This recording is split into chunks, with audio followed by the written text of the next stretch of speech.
Friends, வாழைக்காயை நம்ம எப்பயுமே வந்து மசால் பொடி உப்பு போட்டு வறுத்தே அந்த டேஸ்ட் வந்து நமக்கு போர் அடிச்சு போயிருக்கோம் இல்லையா? அதனால் டிஃப்ரெண்ட்டாக இந்த மாதிரி ஒரு வாட்டி ட்ரை பண்ணி பாருங்கள். இந்த வாழைக்காய் பொரியல் வந்து ரொம்ப டேஸ்ட்டாக இருக்கும். குழந்தைங்களும் ரொம்ப விரும்பி சாப்பிடுவாங்க. இப்போ வாங்க எப்படி செய்கிறதுன்னு பார்க்கலாம். பேன் அடுப்பில் வச்சுட்டு தேவையான அளவு எண்ணெய் ஊற்றிட்டு தாளிக்க கடுகு சேர்த்துக்கோங்க.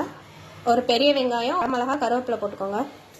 வெங்காயம் கண்ணாடி பதம் வந்தோடனே நம்ம கட் பண்ணி வச்சுருக்க வாழைக்காயை சேர்த்துடலாம். 3 வாழைக்காய் எடுத்துருக்கோம். வாழைக்காய்க்கு தேவையான மசாலா: 1 ஸ்பூன் சோம்பு, 1 ஸ்பூன் சீரகம், 1 ஸ்பூன் மிளகு, தேங்காய் பட்டை ஒரு பல், 2 பச்சை மிளகாய் சேர்த்து குறைன்னு அரைச்சிட்டு வந்துடலாம். குறைப்பாக அரைச்சிக்கோங்க. இப்போ இதை நம்ம வாழைக்காயில் சேர்த்துடலாம். மசாலாவும் சேர்க்க தேவையில்லை, இந்த காரமே போதுமானது. அளவு உப்பு சேர்த்துக்கலாம்.